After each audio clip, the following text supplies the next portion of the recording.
আমার স্বামী মারা যাবার পর মাত্র 13 বছরের দেবর আমাকে বলল, আমি তোমাকে বিয়ে করতে চাই। আর বিয়ে তো ফরজ কাজ, এটা উপরওয়ালার আদেশ ভাবি। দেবর সবুজের কথা শুনে আমি হাঁ করে তাকিয়ে আছি। কারণ সবুজের বয়স মাত্র 13 বছর। আর 12-13 বছরের ছেলে আমাকে বিয়ে করতে চায়, এটা অসম্ভব। কিন্তু আমি যাকে বাচ্চা ছেলে ভেবেছিলাম সে তো। তাহলে ঘটনাটি বলি, মনোযোগ সহকারে শুনেন, আশা করি অনেক ভালো লাগবে আপনাদের। সবুজ আমার দেবর, এটাই তো সেই সবুজ যে আমার চোখের দিকে তাকিয়ে কথা বলার সাহস পায়নি। অথচ আজ এই সবুজ আমাকে বিয়ের জন্য অফার করেছে। সময় কতটা বদলে গেছে, পরিস্থিতি আর ভাগ্য আমাকে কোথায় দাঁড় করিয়েছে সেটাই অবাক চোখে তাকিয়ে দেখছি। সবুজ আমার ছোট দেবর, আমার স্বামী সেলিমের ছোট ভাই। আমার স্বামী সেলিম স্ট্রোক করে মারা যান। সে আমাদের গ্রামের সরকারি হাইস্কুলে চাকরি করতেন। ঢাকায় একটা ট্রেনিংয়ে যাওয়ার পথে স্ট্রোক করে 2 সপ্তাহ চিকিৎসা অবস্থায় মারা যান। আমার এক ছেলে এক মেয়ে। বড় মেয়ের নাম মীরা আর ছোট ছেলের নাম রিহান। মেয়েটার বয়স 9 বছর আর ছেলেটার 5 বছর। খুব সুখের সংসার ছিল আমাদের। সবাই মিললে কতই না ভালো ছিলাম। সেলিমরা 3 ভাই 1 বোন। সেলিম সবার বড় ছিল। মেজো ভাই প্রবাসে থাকে। আমার মেজো যা বাবার বাড়িতে থাকে, এখানে নাকি তার খুব অসুবিধা হয়। বিয়ের 4 মাস যেতে না যেতেই আমার মেজো দেবরকে নিয়ে আলাদা হয়ে যায়। আমি শুধু আলাদা হতে পারিনি, কারণ সেলিমের মাকে কে দেখবে, আমি তো ওনার মেয়ের মতো। তাও বউ হিসেবে আমার মেজো যাই ভালো। আমার সৎ মা ছিল ঘরে, তাই মায়ের ভালোবাসার খুব অভাব ছিল। ভেবেছিলাম শাশুড়ি মাকে দিয়ে নিজের মায়ের ব্যথা ভুলব, কিন্তু সে সুখ হয়তো আমার কপালে ছিল না। আমি যত উনাকে মেনে চলতাম উনি তো আমার ছোটখাট দোষ নিয়ে ঝগড়া শুরু করে দিতেন। ঝগড়া নিয়ে সেলিম কয়েকবার আমার উপর হাত তুলেছে, তাও প্রতিবাদ করতে পারিনি। কারণ আমি নারী, মুখ দিয়ে বললে আমার অপরাধের অভাব নাই। কিন্তু পুরুষতান্ত্রিক সমাজে আমরা নারীরাই দোষী। কার নামে কোথায় বিচার দিব?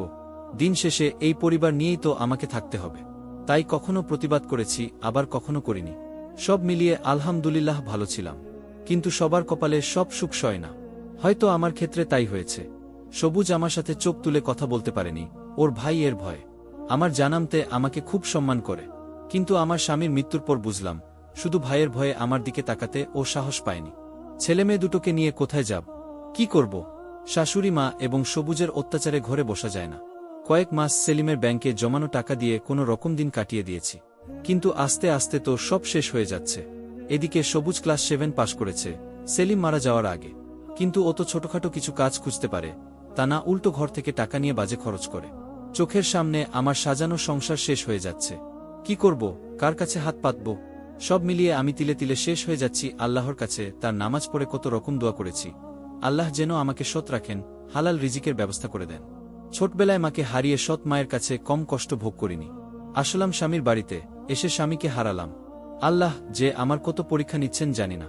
তবে আল্লাহকে এতটুকু বলতাম, আল্লাহ যেন আমাকে ধৈর্য দেন সবকিছু সহ্য করার। দিন সবুজের অত্যাচার বেড়ে চলেছে। হুটহাট করে সে যে কোনো কথা বলে ফেলে, এক অদ্ভুত আচরণ করতে চায়। কোনো রকম আল্লাহ নাম নিয়ে বেঁচে আছি। তবে এরকম কতদিন? বাহিরে লোকে বলবে স্বামী নাই তাই এখন এমন করছি, কিন্তু বাবার বাড়িতে যাওয়ার ব্যবস্থা সব বন্ধ। আমি এসএসসি পাশ দিয়ে ভর্তি হওয়ার আগেই তো বিয়ে হয়ে গেল। কিন্তু এত অল্প বয়সে স্বামী হারাবো কখনো কল্পনাও করিনি। ছেলেটা ও বড় হচ্ছে, মেয়েও। কিন্তু আমি কোথায় যাব? ভেবেছিলাম ওদের সাথে কষ্ট করে কোনো রকম ওদের কাজের মহিলা হয়েও দিন কাটিয়ে দেব। কিন্তু না, আমার প্রতি তাদের নির্যাতনের পরিমাণ দিন দিন বেড়েই চলছে। সবুজ একটা ছোট অটো চালায়, কিছু ইনকাম করে। ভেবেছিলাম এখন ভালো হয়ে যাবে, কিন্তু না, সুযোগ পেলেই সাথে শাশুড়ি এবং সবুজ ব্যবহার খারাপ করার চেষ্টা করেন। সবুজ ছোট হলে কি হবে? দিন দিন সবুজ আমার দিকে অন্যরকম দৃষ্টিতে তাকিয়ে থাকে। আর মাঝে মাঝে বলে, ভাবি আমি তোমার অপেক্ষায় থাকবো সারা জীবন। একটা বাচ্চা ছেলের মুখে এ কথা মানাই? প্রতি উত্তরে বলেছিলাম, তোমার ভাই কিন্তু কথায় কথায় বলতেন, আমি তোমার বোনের মতো, আর আমি তোমাকে ছোট ভাইয়ের মতোই দেখেছি। সবুজ আমার হাতে দুহাত ধরে বলল, আমি কখনো তোমাকে বোন ভাবিনি, বরং তোমাকে বিয়ে করে ঘর বাঁধার স্বপ্ন দেখেছি। মাত্র 13 বছরের একটা বাচ্চা ছেলের মুখে এসব কথা শোভা পায়? আমি যাকে ছোট ভাইয়ের মতো স্নেহ করি, আর সে কিনা আমাকে বিয়ে করতে চায়। খুব অদ্ভুত ব্যাপার, তাই না?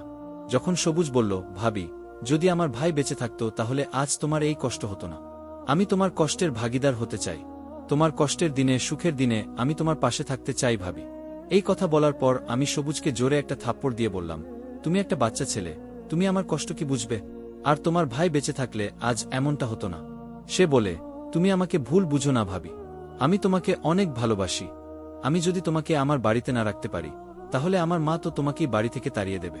কারণ আজ আমার ভাই বেঁচে নেই, আর তোমার নাই স্বামী। তাই চেয়েছিলাম ভাবি আমি তোমাকে আমার বাড়িতে রেখে দেব সারা জীবনের জন্য। সবুজ এই কথা বলার পর খুব অসহায় লেগেছে সেদিন। যেদিন আমার ছেলে পরীক্ষার ফিস দেওয়ার জন্য কতবার টাকা চেয়েছে, প্রতিবার সবুজ বলেছে, তোর মায়ের কাছে গিয়ে জিজ্ঞাসা কর, আমি তাকে বিয়ে করতে চাই। যদি রাজি হয় তাহলে তো অনেক টাকা দিব চকলেট খাওয়ার জন্য। সবুজের বয়স মাত্র 13 বছর। আর 13 বছরের ছেলে আমার স্বামী হবে, এটা আমি কিভাবে মেনে নিতে পারি? সে তো আমার ছোট ভাইয়ের বয়সী।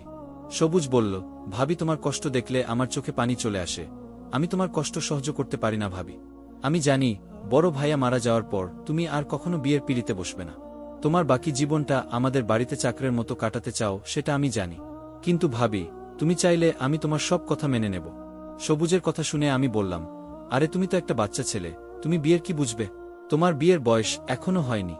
সবুজ, আর তুমি ভেবো না তোমার ভাই মারা গেছে বলে আমি আবার বিয়ে করব। কখনো না। আমার কথা শুনে সবুজ বলল, ভাবি তুমি যা বলছো সব মুখেই বলছো, তোমার ভিতর থেকে কোনো কথা বের হচ্ছে না। আমি তোমার মুখ দেখে বুঝতে পারছি যে তুমি কথাগুলো মুখে বলছো, অন্তর থেকে নয়। এতটুকু বাচ্চা ছেলের মাথায় এত বুদ্ধি কোথা থেকে এলো আমি ভেবে পাচ্ছি না। আমি একদিন কান্না করে ঘরের আড়ালে বলছিলাম, আমি এখন ছেলেদের পরীক্ষার খরচ কোথা থেকে দেব? আমি কান্না করেছিলাম আর এই কথাগুলো বলছিলাম। আড়াল থেকে সবুজ আমার কথাগুলো শুনে ফেলে। ঠিক তখনই সবুজ একটা অটো ভাড়া নিয়ে সারাদিন অটো চালিয়ে টাকার ব্যবস্থা করে নিয়ে এলো। সবুজ রাতে আমার ঘরে চুপি চুপি ঢুকে বলতে লাগলো, আমার লক্ষ্মী ভাবি তুমি কান্না করছো কেন? কি হয়েছে তোমার? আমি বললাম, তোমার কাছে বললে কি হবে? সে বলল, বলো কি হয়েছে, বর্ণনা শুনে সমাধানও করতে পারি। আমি বললাম, তুমি একটা বাচ্চা ছেলে, তোমার বয়স কম, তুমি কি বুঝবে? সে বলল, আরে ভাবি শোনো, তুমি আমাকে ছোট দেখতে পারো, আমার বয়স কম হতে পারে, কিন্তু ভাবি মানুষের দুঃখ কষ্ট বোঝার ক্ষমতা আমার আছে, একবার বলো না। তখন আমি বললাম, মাস্টার আমার ছেলের পরীক্ষার ফিসের জন্য তাগিদ দিয়েছে, বলেছে কাল পরীক্ষার ফি দিতে না পারলে পরীক্ষা দিতে দেবে না। সবুজ বলল, ও এই ব্যাপার? সমস্যা নাই ভাবি, তুমি যখন একা একা কান্না করছিলে তখন আমি তোমার কথা শুনেছি। তারপর আমি একটা অটো নিয়ে বের হয়ে যায় আর তোমার ছেলের পরীক্ষার ফিসের ব্যবস্থা করে ফেলেছি।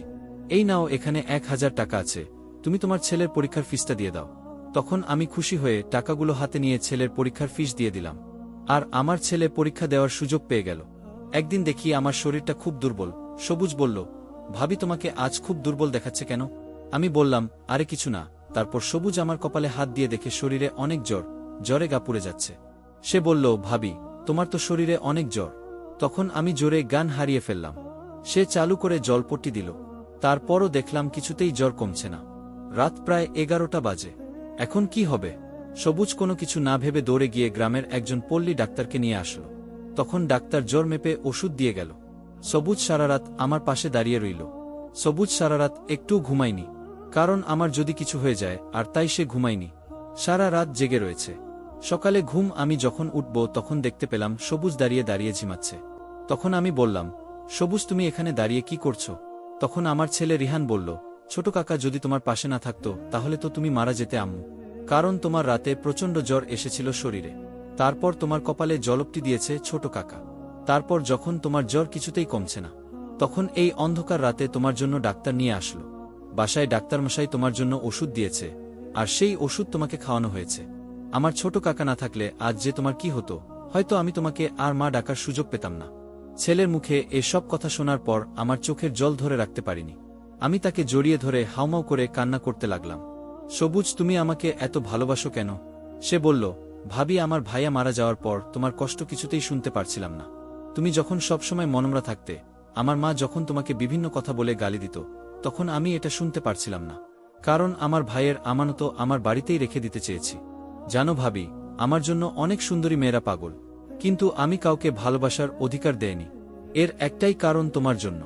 তোমার মায়ের বাঁধনে আটকা পড়ে গেছি। তার মুখে এই কথা শোনার পর আমার চোখ দিয়ে টলমল করে পানি পড়ছে। আমি কান্না করছি, আল্লাহ, আমার কপালে আর একজন মানুষ আমার পাশে দিয়েছেন। তার ব্যবহারে, তার কথায় আমি মুগ্ধ হয়ে গেছি। আসলে আল্লাহ যা করেন তা ভালোর জন্যই করেন। আমি সবুজকে বললাম, সবুজ তুমি কি চাও বলো, বলো, তুমি আজ যা চাইবে তাই পাবে। আমি আল্লাহকে সাক্ষী রেখে বললাম। সে বলল, ভাবি আমি তোমার কাছে কিছু চাই না, তুমি আমার পাশে সারা জীবন থাকবে এবং তোমাকে সেবা করার সুযোগ দেবে। আমি বললাম, ঠিক আছে, আমি তোমাকে সারা জীবনের জন্য আঁচলে বেঁধে নিলাম, এখন খুশি তো? সবুজ চোখের জল মুছতে মুছতে বলল, ভাবি আমার মতো সুখী মানুষ এই পৃথিবীতে আর কেউ নেই।